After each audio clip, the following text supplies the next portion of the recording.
Unknown white male. So it's 2004. It's Chateau Marmont with my old friend Melissa Paul. And Melissa Paul was a stand-up comedian, and she was on that show Mad TV. We're sitting there having drinks on a Friday night, and this handsome English guy with blue eyes comes over to us, and he's got one of the cards from the room that has all the list of all the CDs you can check out from the front desk.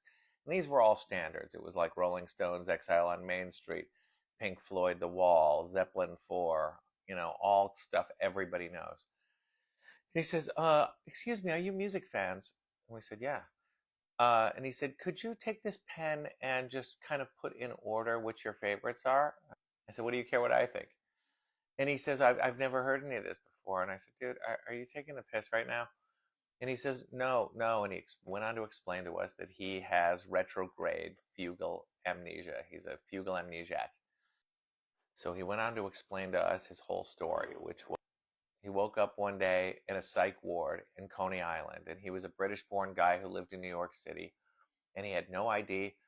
And they went in his backpack and they found a book, and the only evidence of anything is they found a phone number of a girl in this book. Then his friend makes his way over to the table, a guy named Rupert Murray, a British film director, and they start to tell us this entire story. And we hung out.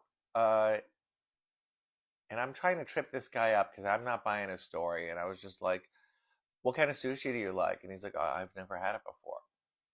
And he's telling us he'd never seen the beach before. He'd never seen the ocean before. He'd never seen rain before. And that prior to all this trauma, he was obviously a very wealthy guy because he had a big, lavish apartment in Soho.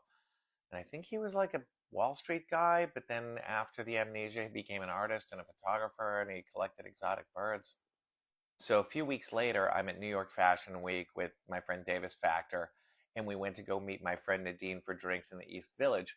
And we start chatting, and I said, how have you been? Because Nadine had moved to New York, and I hadn't seen her in a long time.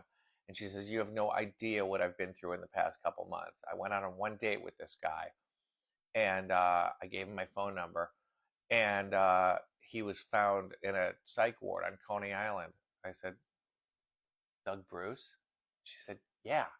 How the hell do you know Doug Bruce? And I was like, I was with Melissa Paul, who she also knows.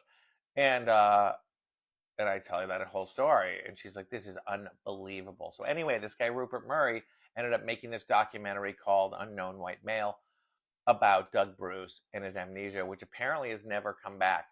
And some people have said that it's a BS story. And Roger Ebert said it seemed fishy, but then after speaking to them, said that he believed the story. And who knows? Have any of you guys seen this documentary, Unknown White Male?